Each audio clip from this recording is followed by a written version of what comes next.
Donc le défi, c'est en l'espace de 25 ans, d'ici 2050, plus une seule goutte de pétrole. Aujourd'hui, la transition écologique de manière générale, et notamment la transition des mobilités, peut être aussi assez fortement contestée politiquement. Il y a les vélos pliants qui permettent de faire plus facilement de l'intermodalité avec les transports en commun. Bonjour Aurélien. Bonjour. Bienvenue dans ce 3e épisode des Pollutech Talk. Je suis ravie de t'avoir avec nous aujourd'hui pour parler du sujet de la mobilité.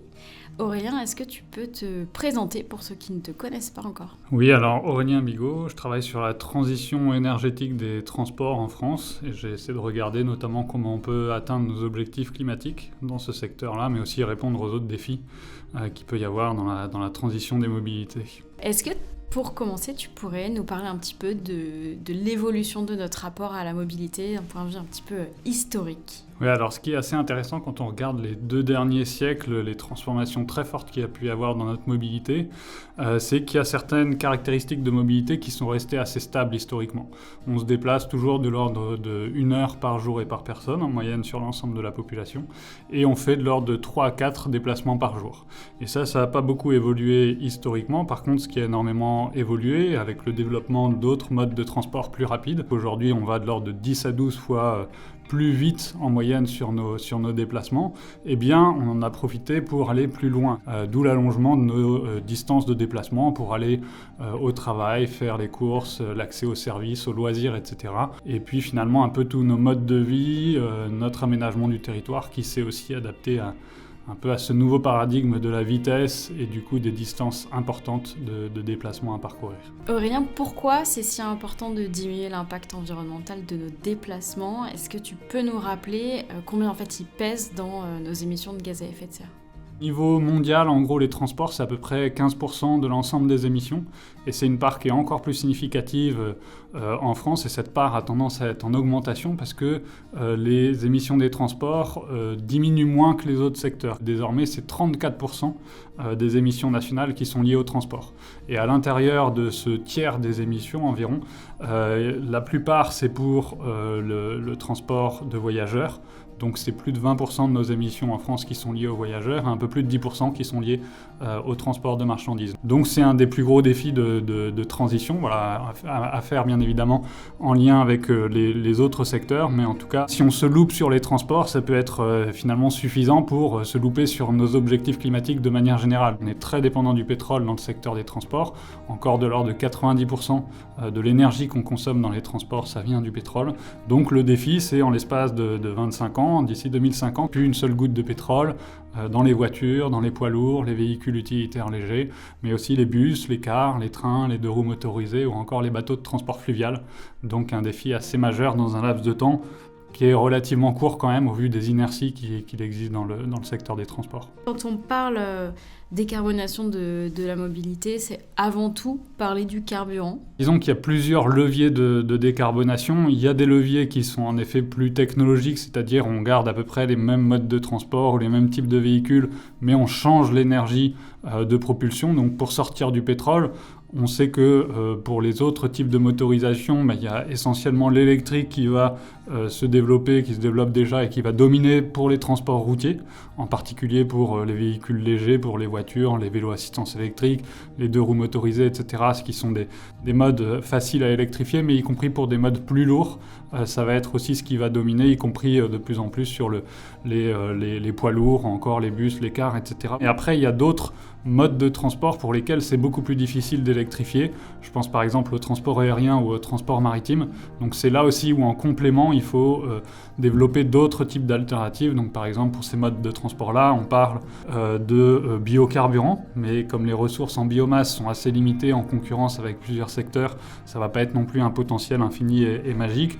Il y a aussi les carburants de synthèse qui sont aussi beaucoup évoqués pour ces modes, mais là aussi ça prend beaucoup de ressources, notamment en électricité. Donc encore une fois, ce n'est pas non plus une solution magique et il va falloir aussi de la sobriété de manière générale dans la transition. Donc il faut de manière générale réussir à consommer moins d'énergie, consommer moins de ressources. Et c'est aussi de cette manière-là qu'on réussira à diminuer l'impact carbone, l'impact climatique, mais aussi les autres impacts environnementaux ou même sociaux, sanitaires, etc., qu'il peut y avoir dans nos transports. Tu as parlé bien sûr du levier de l'électrification de la flotte de véhicules.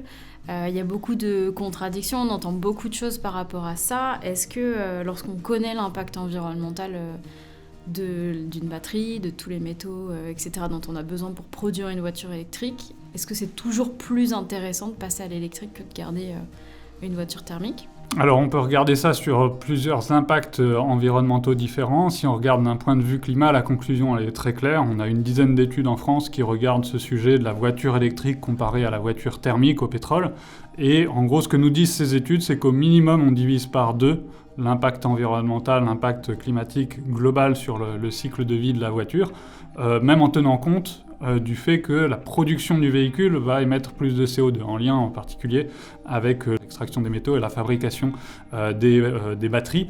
Mais malgré ça, comme les émissions à l'usage sont beaucoup plus faibles, en France c'est de l'ordre de 10 à 15 fois moins d'émissions par kilomètre parcouru, donc on a vraiment intérêt à passer à l'électrique, notamment pour les voitures, mais de manière plus générale dans les transports routiers. On n'a pas de scénario de neutralité carbone en France à l'horizon 2050 qui permettent d'atteindre cet objectif sans électrifier massivement ces transports routiers. Pour autant, ça va être à la fois indispensable mais aussi insuffisant pour plusieurs raisons, parce qu'on n'est pas non plus sur des véhicules qui sont zéro émission. Et puis il y a aussi le fait que ça met du temps de renouveler une flotte de véhicules. On sait qu'actuellement en France, les ventes sont à peu près à 17% des ventes de voitures neuves qui sont électriques depuis 2-3 ans.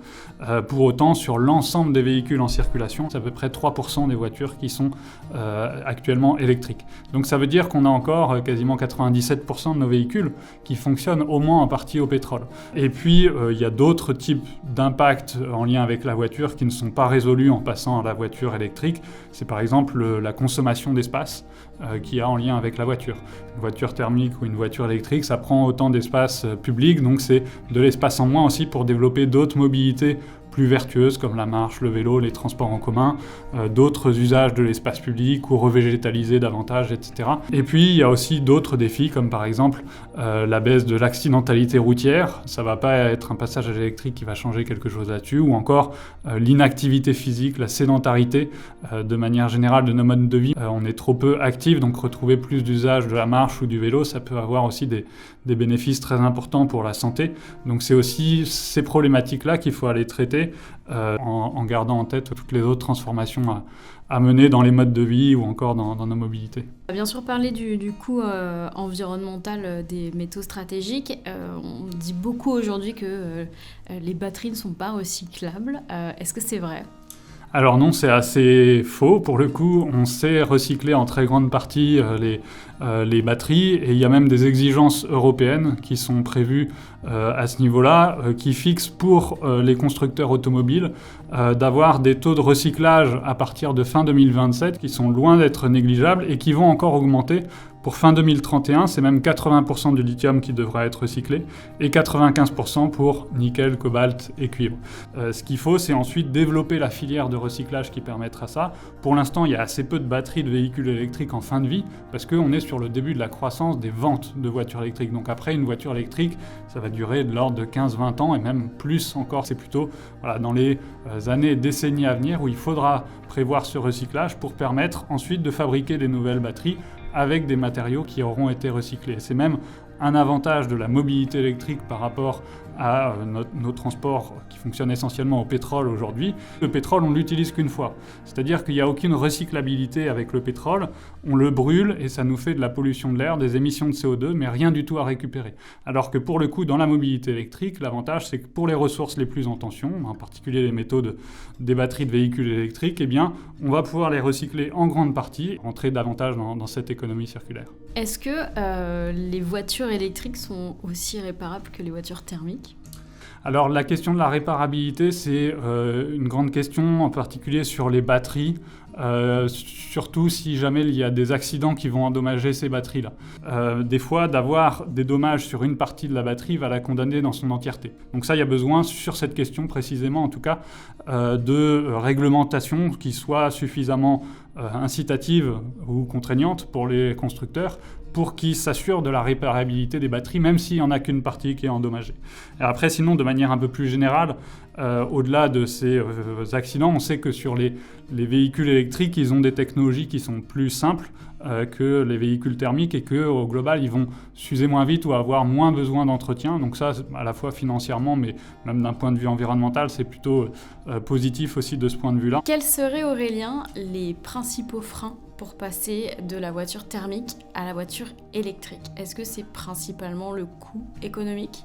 Sur le passage à l'électrique, en effet, un des freins principaux, c'est la question du coût à l'achat. Ce qu'il faut savoir, c'est que de manière générale, c'est seulement une petite partie des ménages qui achètent des voitures neuves. En fait, la majorité des ménages, 85% d'entre eux, achètent leur voiture sur le marché de l'occasion. Et donc, au sein du marché des voitures neuves, finalement, ce sont pour un peu plus de la moitié des entreprises qui achètent ces voitures neuves et pour un peu moins de la moitié des particuliers, mais des particuliers assez aisés qui ont les moyens d'accéder au marché du neuf, dans le sens où les voitures sont particulièrement chères sur le marché du neuf et de plus en plus chères parce qu'il y a eu une stratégie des constructeurs automobiles d'aller vers des véhicules qui sont plus gros, plus lourds, avec plus de marge. Donc un des enjeux, c'est de faire en sorte qu'il y ait davantage de véhicules électriques dans les prochaines années sur le marché de l'occasion, ce qui fera très fortement baisser le coût à l'achat des véhicules électriques. Et pour ça, on sait que c'est notamment le levier des véhicules d'entreprise, donc je disais qu'ils représentent plus de la moitié des ventes sur le marché du neuf, et qu'ils gardent leurs véhicules de l'ordre de 3-4 ans, pas sur une période très longue, ce qui fait qu'au bout de 3 ans, par exemple, il va y avoir beaucoup de véhicules qui vont pouvoir se retrouver sur le marché de l'occasion à moindre coût. Et puis un autre levier, c'est de se tourner vers des véhicules électriques qui sont plus sobres. Quand on va vers des véhicules qui sont plus légers, ça permet de réduire fortement le coût à l'achat. Par exemple, une voiture électrique d'1 tonne, aujourd'hui, c'est à peu près autour des 20 000 € à l'achat. Donc c'est déjà assez coûteux, mais c'est bien plus accessible qu'une voiture électrique de 2 tonnes qui est environ à 50 000 € en moyenne, en ordre de grandeur. Donc ça veut dire qu'à chaque fois qu'on augmente le poids de la voiture électrique de 100 kg, on augmente son prix de l'ordre de 3 000 €. Donc si on veut avoir des véhicules électriques qui sont plus accessibles, bien évidemment, il faut que ce soit des véhicules qui soient plus légers, plus sobres, vraiment calibrés sur les trajets du quotidien, donc où potentiellement une centaine de kilomètres d'autonomie, c'est déjà très largement suffisant pour énormément de trajets. On a beaucoup parlé de la mobilité individuelle, comment en fait on transforme plutôt la mobilité ? Pour la transformation de la mobilité, il y a différents types de leviers. Il y a notamment de faire en sorte de parcourir moins de kilomètres que ce qu'on fait actuellement. C'est aussi un coût au quotidien, à la fois en termes financiers, en termes de stress, d'avoir des longues distances de déplacement, quand beaucoup de ménages, beaucoup de personnes préféreraient davantage avoir un mode de vie à proximité que d'avoir plusieurs dizaines de kilomètres à faire pour aller jusqu'au travail, pour accéder à une boulangerie, au commerce, aux services, etc. Potentiellement aussi sur les voyages à plus longue distance, retrouver un tourisme un peu plus local, ou bien moins souvent, en tout cas pour les voyages les plus lointains, pour limiter la part du transport aérien, qui représente une part significative aussi des émissions par rapport à des pratiques qui sont pourtant assez limitées. Donc ça, c'est un peu le premier levier, réduire les kilomètres parcourus. Ensuite, il y a un levier aussi de se reporter vers des modes de transport qui sont moins impactants, donc moins d'usage de la voiture et de l'avion, et puis davantage d'utilisation de la marche, d'utilisation du vélo, donc les mobilités actives, et puis davantage de transport collectif aussi, que ce soit du transport ferroviaire ou encore des bus ou des cars. Il y a un troisième levier qui est de faire en sorte d'avoir des véhicules qui sont mieux remplis. C'est par exemple sur la voiture qui a un potentiel important avec le covoiturage, notamment pour les trajets du quotidien et les trajets domicile-travail. C'est 9 automobilistes sur 10 qui sont seuls dans leur voiture. Et puis sinon, si c'est pour déplacer qu'une personne sur quelques kilomètres ou quelques dizaines de kilomètres, il y a aussi tout un tas de véhicules plus légers, plus sobres en énergie, en ressources qu'on peut développer, que ce soit des mini-voitures ou des véhicules qu'on peut appeler intermédiaires entre le vélo et la voiture. Donc il y a différents types de leviers. Si je prends juste un exemple de politique cyclable, on sait qu'un frein principal aujourd'hui au développement du vélo, c'est la question de la sécurité pendant les déplacements. Donc ça veut dire avoir des infrastructures qui sont séparées du trafic, qui permettent de circuler en sécurité, y compris pour des enfants d'une dizaine d'années ou des personnes âgées qui ne seraient pas très à l'aise, qui doivent pouvoir avoir des infrastructures sécurisées de ce type-là.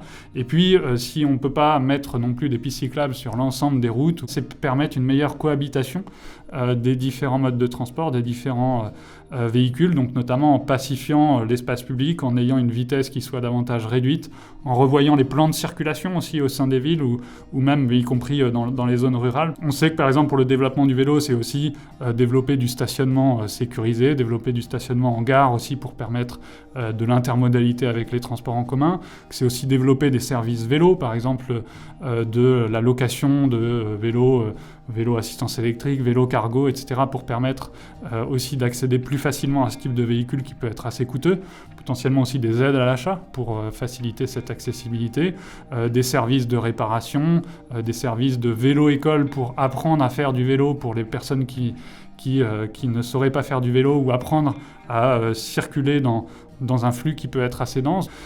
Donc sur un seul exemple parmi d'autres, on voit que les leviers politiques sont nombreux et bien souvent le principal frein, si j'en viens à la question finalement, c'est qu'aujourd'hui la transition écologique de manière générale et notamment la transition des mobilités peut être aussi assez fortement contestée politiquement. Après bien évidemment ça prend du temps de mettre tout ça en place, mais aujourd'hui c'est aussi souvent qu'il manque la volonté en tout cas pour accélérer.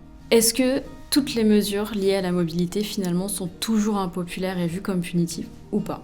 C'est vrai que quand on touche à la voiture, ça amène souvent à des réactions qui peuvent être assez fortes. Il y a au moins une partie des usagers qui sont assez réfractaires à ces changements-là, parce qu'ils sont dépendants de la voiture, parce qu'ils aiment l'usage de la voiture, ils ne veulent pas forcément en changer. Pour autant, quand on regarde sur les politiques qui cherchent à réduire soit la vitesse, réduire le nombre de stationnements, réduire la place de la voiture en ville, c'est pas non plus l'ensemble de la population ou même l'ensemble des automobilistes qui s'y opposeraient. Par exemple, sur le 30 km/h, on voit qu'il y a une majorité de personnes qui soutiennent des villes à 30 km/h qui deviennent du coup plus apaisées, plus sécurisées. Finalement, un peu tout le monde voudrait que la rue devant chez soi soit à 30 km/h, voire même une zone de rencontre limitée à 20 km/h parce que c'est plus silencieux, c'est plus sécurisé quand les enfants sortent de la maison, etc.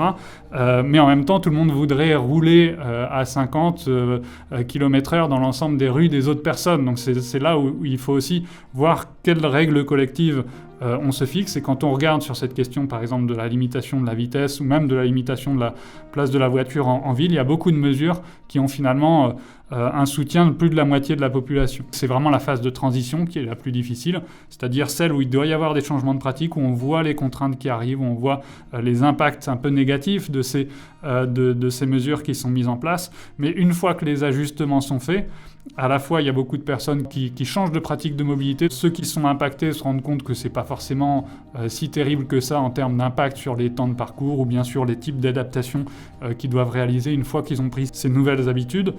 Et puis surtout, après coup, on voit aussi les bénéfices qu'il peut y avoir à avoir cette ville qui soit plus apaisée, des espaces publics qui sont plus agréables pour se balader, d'avoir moins de pollution, moins de bruit. Donc certes, il faut un courage politique pour mettre en place certaines de ces mesures-là, mais on voit une fois que c'est mis en place, en tout cas que ça bénéficie assez largement, que ce sont des transformations positives. Là, tu nous parles bien sûr beaucoup de la voiture en ville. Comment on convainc les populations qui vivent plutôt en zone rurale? Comment on accompagne ces changements? Selon les zones, il faut penser à d'autres types d'alternatives qui ne sont pas forcément les mêmes que celles en centre-ville ou pas forcément avec les mêmes politiques publiques, les mêmes moyens pour développer ces modes de transport. Ce sont des zones où la dépendance à la voiture est particulièrement forte aujourd'hui. Et où pour autant, il n'y a pas toujours besoin de véhicules de 5 places, bien souvent des véhicules plus sobres, pour certains qui pourraient avoir une vitesse plus réduite, ou même pour des mini-voitures, elles peuvent aller jusqu'à 80-90 km/h, mais avoir un poids 3 fois moins élevé que les voitures électriques actuelles. Donc ça, c'est un potentiel, notamment pour ces zones-là, d'explorer des véhicules qui sont plus sobres, plus légers, qui permettent malgré tout de faire quelques dizaines de kilomètres au quotidien. Et puis quand on va vers des véhicules encore plus sobres, on peut s'imaginer des véhicules qui se rapprochent du vélo. Il y a le vélo assistance électrique, par exemple, qui peut permettre plus facilement de faire des distances de 5-10 km, voire même plus pour certaines personnes, de passer plus facilement les reliefs, de s'insérer un petit peu plus facilement dans le trafic. Et ces véhicules-là peuvent aussi avoir leur pertinence dans les zones rurales, avec comme prérequis d'adapter les infrastructures. Et puis dans les zones rurales aussi, c'est aussi penser d'autres usages de la voiture, notamment la voiture partagée. Alors ça peut être à la fois le partage des véhicules, donc l'autopartage, qui peut être un complément intéressant pour des ménages qui auraient besoin ponctuellement d'une voiture, mais pas forcément en permanence. Et puis aussi développer le covoiturage, que ce soit de manière informelle, entre amis, au sein de la famille, ou bien via des plateformes, via les collectivités territoriales. Ça peut être d'autres usages qui peuvent avoir toute leur pertinence aussi dans des zones moins denses et qu'il faut pouvoir, autant que possible, essayer de développer à l'avenir. Tu nous as pas mal parlé des véhicules alternatifs. Est-ce que tu peux nous en parler un petit peu plus? Et puis également, quel est le frein pour accéder à ce genre de véhicule? Le début de la réflexion sur ces véhicules qu'on peut appeler intermédiaires entre le vélo et la voiture, c'est que bien souvent le vélo peut être assez insuffisant pour beaucoup de types de déplacements, à la fois parce que en termes de vitesse, ça limite les distances qu'on peut parcourir, en termes d'efforts qu'il y a à réaliser. Par exemple, si on veut transporter des enfants, transporter des charges, etc., ça peut être difficile aussi avec le vélo classique. Et donc ce qu'on a vu, c'est de plus en plus des vélos un peu augmentés qui se sont développés. Donc c'est par exemple le vélo assistance électrique qui permet, avec une assistance à 25 km/h de s'ouvrir à un public beaucoup plus large. Ça peut être des speed pedelecs, ça ce sont des sortes de vélos assistance électrique mais qui sont assistés jusqu'à 45 km/h. Donc là, légalement, ce sont des cyclomoteurs, mais qui ont une efficacité environnementale très similaire finalement au vélo assistance électrique et qui peuvent permettre du coup, avec une vitesse un peu plus élevée, de s'insérer un peu mieux dans la circulation et puis de faire des distances un petit peu plus longues au quotidien. Il y a aussi les vélos cargo qui se sont davantage développés pour transporter des enfants, transporter des charges. Il y a des vélos pliants qui permettent de faire plus facilement de l'intermodalité avec les transports en commun. Il y a des vélos adaptés aux personnes à mobilité réduite, des vélos taxis, etc. qui se développent. Et puis, il y en a certains qui commencent à aller encore un petit peu plus vers le domaine de l'automobile ou d'avoir une forme de véhicule qui commence à ressembler à des voitures et qui sont vraiment donc très intermédiaires entre les deux, comme ce qu'on appelle les vélos-voitures et qui se développent notamment dans le cadre d'un projet qui a été lancé par l'ADEME qui s'appelle l'Extrême Défi et qui vise à développer un certain nombre de ces véhicules intermédiaires et à les tester dans des territoires peu denses, des zones rurales où il y a assez peu d'alternatives à la voiture. Il y a de plus en plus de tests et qui sont assez concluants en termes de retour, en tout cas de personnes qui ne s'imaginaient pas forcément à la base que ces véhicules-là pourraient être adaptés pour elles, pour leurs usages. Donc c'est un gros potentiel qui doit encore être beaucoup accompagné pour faire en sorte qu'une filière industrielle puisse se développer, qu'il y ait de plus en plus d'offres, des aides à l'achat aussi pour faciliter le développement de ces véhicules-là, et puis repenser la mobilité, les infrastructures, pour permettre aussi de mieux accueillir ce type d'usage et ce type de véhicules sur nos routes. Est-ce que tu aurais justement en tête des exemples de collectivités qui auraient mis peut-être un petit peu en place toutes les mesures qu'on vient de revoir ou un certain nombre ? On a à la fois en France ou à l'international des pays ou des villes qui ont été plus ou moins ambitieux sur certains de ces aspects-là. La Norvège est quasiment déjà à 100% de véhicules électriques dans les ventes, en lien avec des incitations, des contraintes très fortes à la fois sur l'achat mais aussi sur les usages.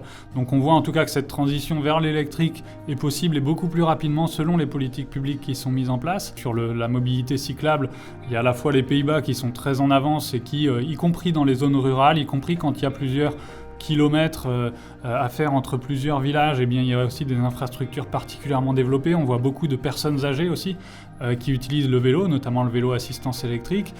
Voilà des véhicules assez diversifiés. On a aussi des collectivités en France qui se sont investies depuis bien plus longtemps sur la mobilité cyclable. Strasbourg est souvent cité comme un exemple également. Bordeaux ou encore Grenoble aussi sont des villes particulièrement avancées sur la mobilité cyclable. Donc on a en tout cas beaucoup d'exemples qui montrent que cette transition, ces leviers sont possibles. Et après, il faut réussir à répliquer ça au maximum et sur d'autres territoires, en tout cas pour faire en sorte de passer à l'échelle supérieure. Et peut-être en dernière question, un petit peu bonus de la fin, selon toi, quelle serait la mobilité du futur finalement ? Alors je dirais que ce serait déjà une mobilité qui serait débarrassée du pétrole, moins impactante pour l'environnement, avec moins de consommation de ressources, donc une mobilité qui est plus sobre, idéalement des modes de vie un peu plus en proximité, avec plus d'usage du coup facilité pour la marche ou pour le vélo, qui aurait une place bien plus importante dans les mobilités par rapport à aujourd'hui, aussi pour des raisons de santé publique. Et puis que ces véhicules-là, ils aient évolué, à la fois pour passer davantage à l'électrique, avoir une diversité de véhicules bien plus importante qui s'adaptent davantage aux besoins, qui peuvent être plus facilement loués plutôt que possédés.